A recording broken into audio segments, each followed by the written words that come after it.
Hello, my friends. This is Sheila Pearl in our IntoMeSee self-love coaching program. And this week, we're beginning the forgiveness process. This is probably the most important aspect of any form of love, self-love and love for others. Many years ago, in the midst of deep troubles, despair, struggles beyond imagination, I had lots of blind spots. And in the midst of that time of my life, I did some things that I didn't realize were irresponsible, not forward thinking, and even financially abusive towards my mother. She had given me a credit card in her name to use for my purposes. To make a long story short, I ended up abusing that privilege. Inadvertently, I had big, ugly blind spots.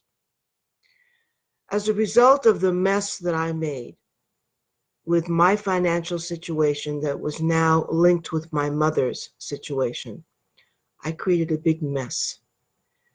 And my brother could not forgive what I had done.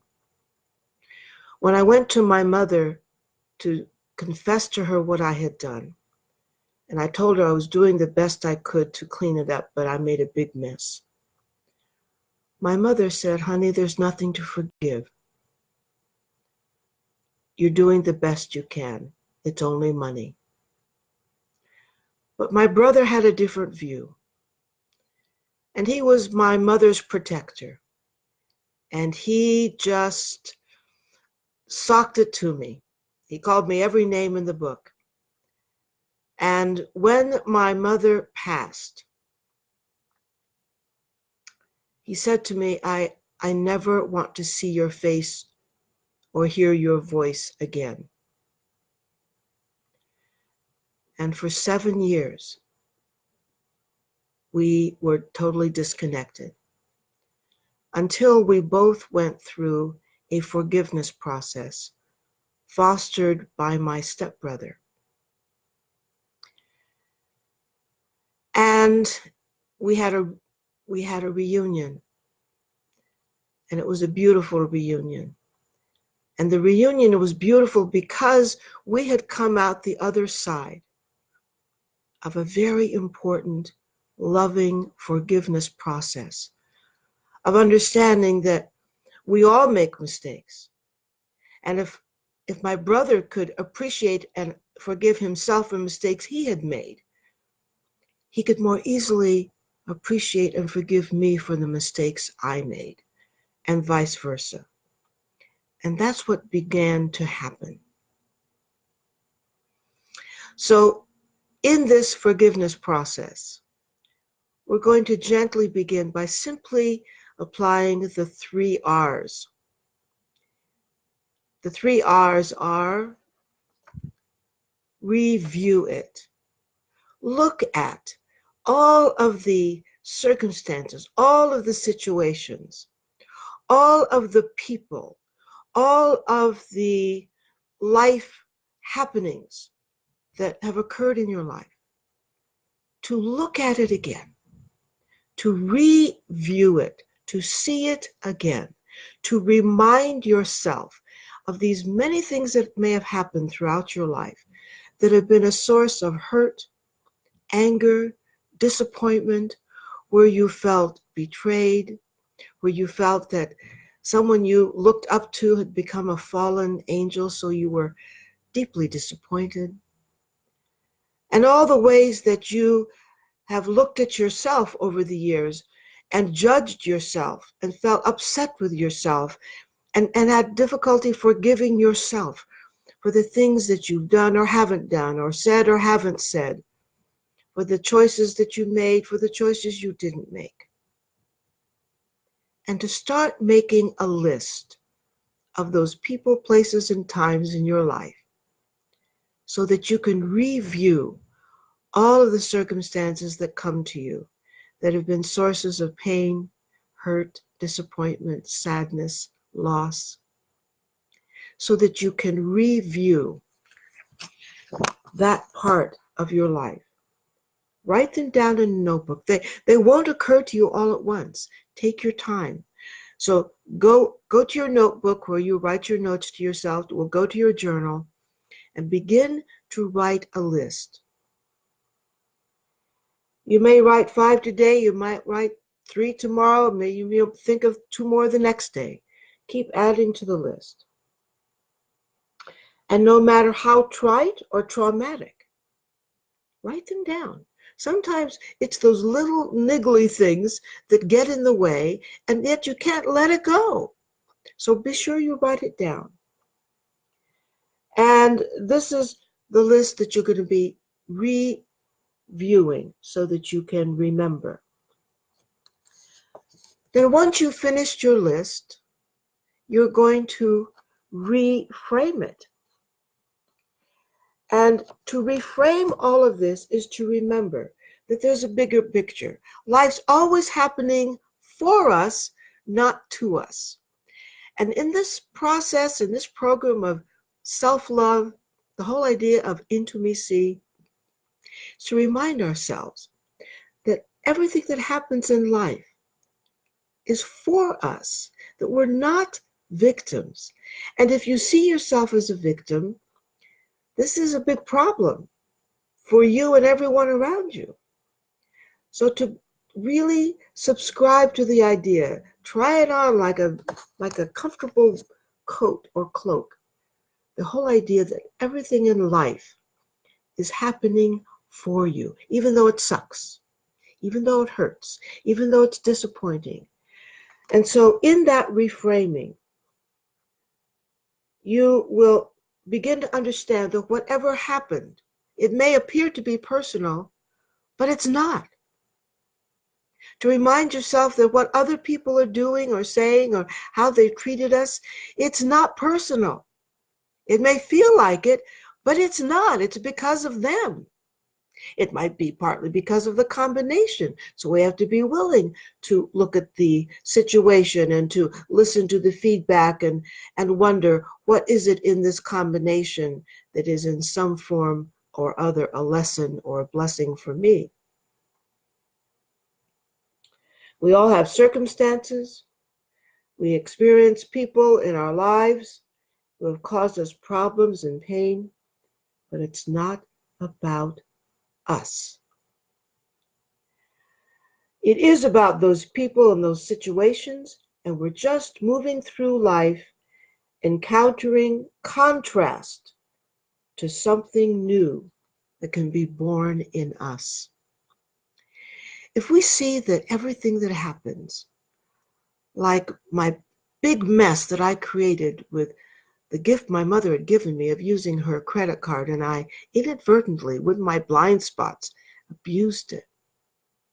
If I can see that that happened, and even my brother not speaking to me for 7 years happened because I had a chance to experience something new in myself as a result. It provided contrast. It provided something to see myself through the lens of and to really learn from that so that I could learn to appreciate something in myself and others that I wouldn't appreciate otherwise. To recognize that everything that happens gives us an opportunity to be born again in some way. And so in the reframing, we look at everything as some form of gift, and that something in us is being given an opportunity to be born. And then release it, let it go. And the letting go process is ongoing. And you can realize your mistakes and errors that happen in life, they don't happen to us, they happen for us. So there will be a process that we will be engaging in to allow you to more easily, increasingly let go. Let go of feeling you must hang on to this feeling, to this grudge, to this anger, to this hurt, to this feeling of victimization. so that you can rise above the situation and use the situation with the understanding that it's happening or has happened in the past for you. So some quotes that I found that I want to remind you of. Read them to yourself. Read them out loud. But here are some reminders of the value of forgiveness.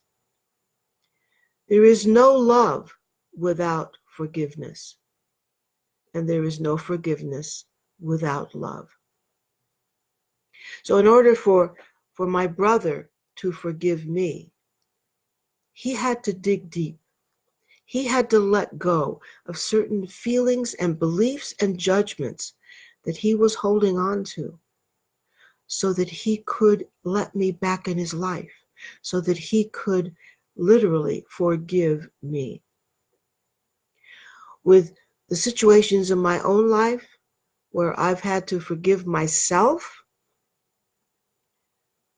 in this instance with my brother and my mother's credit card, I had to dig deep to forgive myself because when I realized what I had done, and I felt so much shame, so much guilt, so much remorse, so much embarrassment, all kinds of things. I had to go through a process of forgiving myself for being blind, for doing stupid things, for being short-sighted, for being irresponsible. We didn't come into this life knowing everything about everything, did we? Remember, we know some things about things, right? So we know what we know. And we also know what we don't know. But we don't know what we don't know. And that's what the blind spots are. So very often, we only know what we finally figure out what we didn't know. Once we uncover the blind spot, now we see where we didn't see. Now we know what we didn't know. But how can I be charged with a crime for something I didn't see?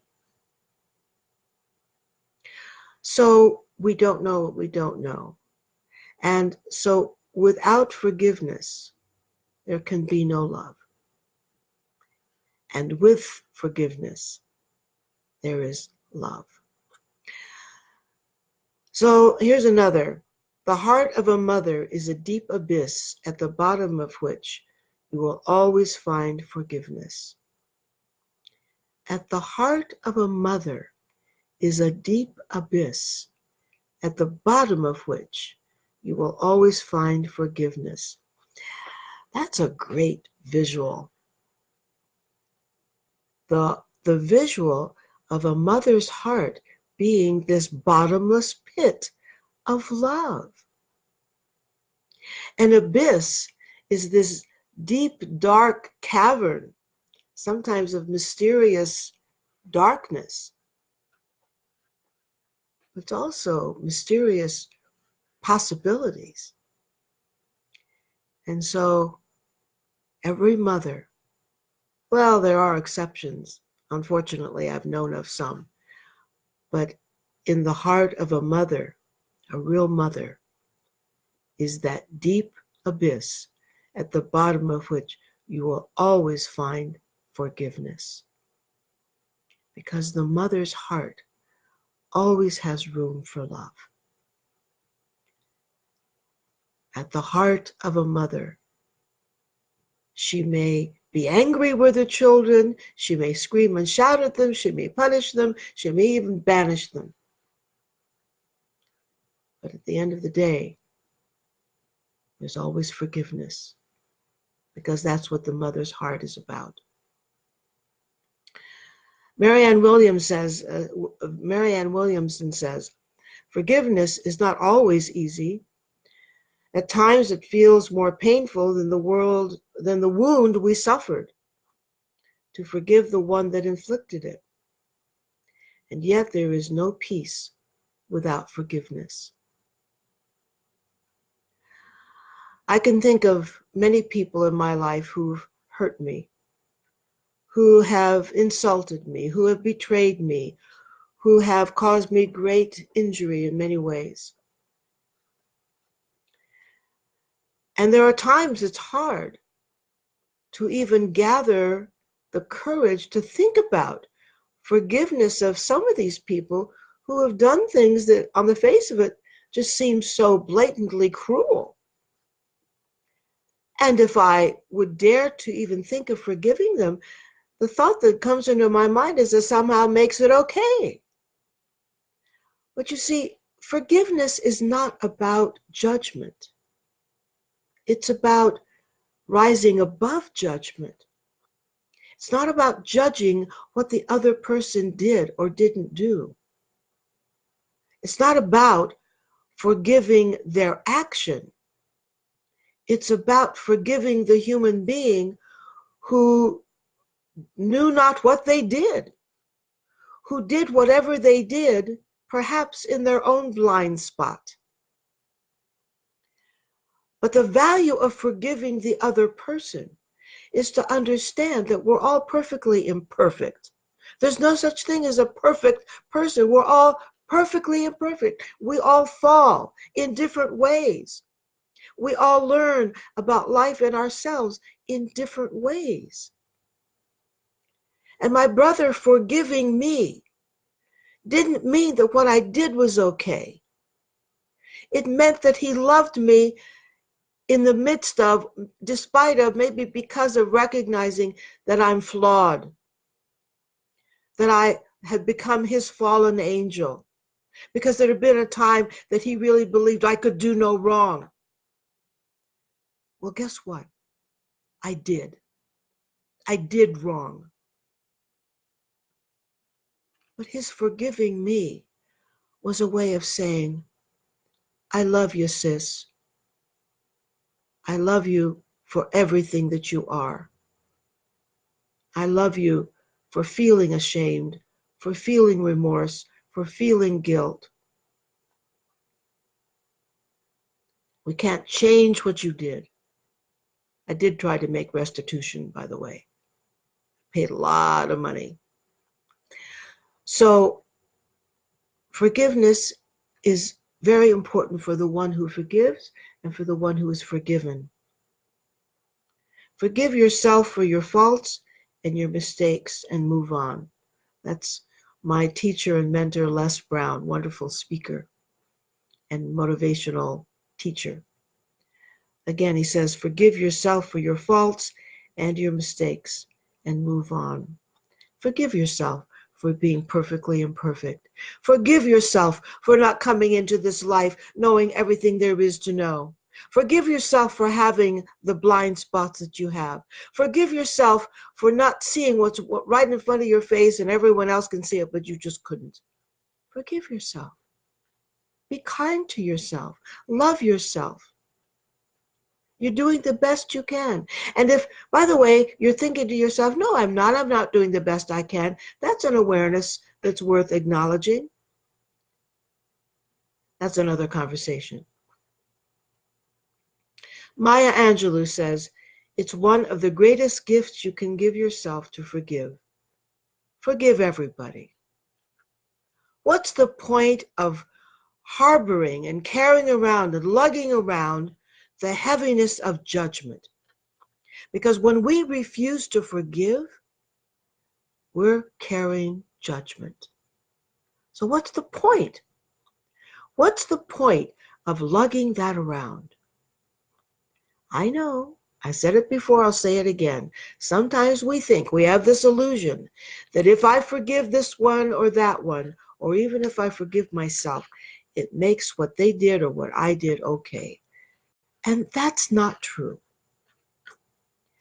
The action is not what's forgiven. It's the judgment.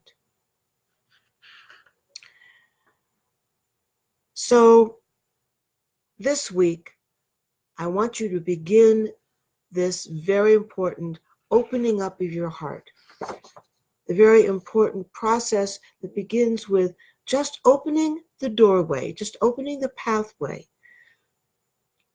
to the forgiveness process by reviewing the ways in which you have been hurt and the ways that you recognize you've fallen and you've made mistakes and you've hurt others. And then you reframe it and remind yourself that life is always happening for you, not to you. So that whatever happens in our lives, there's always a bigger picture. There's a blessing and a gift in everything. And then to release it. Now, it's not going to happen overnight. This is a process. But I'm just kind of giving you the sketch of the roadmap.